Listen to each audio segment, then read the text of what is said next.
hafu 11 pandafoni wanununa wacho pangu ndasvika but akatende wadzima foni yavachaita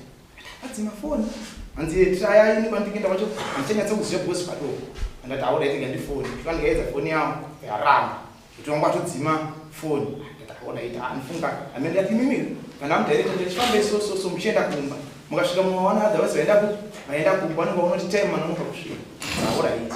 uyu vaenda kumba achisvika kumba akabvarara ndikabva ndozongoda kutsvaga kuti zvofamba sei ndadzoka inva ndaenda zvandagara pandarara kumba tatogara mazuva vanhu vakuzonditi ini ndesangonzwa kuti mukadzi wapakaonewa akaita pfungwa ari kudotito amene panonzi padotito pamberi pepepa neitwa zvemafaro akaonewa ari ipapo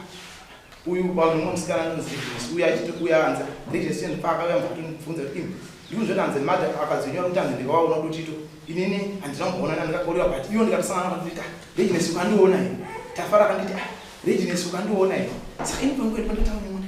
sandipanga ndakunetsana mati pandikanetsana ndinai madam ezvisiri kunzoti ukaenda kudotito ukaita pungwe uku saka utoti wame yangu iuri ndozvakuta kutoti ame yangu inonga wakandibatira mwana ndichiura ndikati anongoisa amai mukati kana kahwani handina but ndikukuti iwe kana unozvakuita siya. For these and more stories, tune in to Zim Newsbeat TV with Robert Tafumani.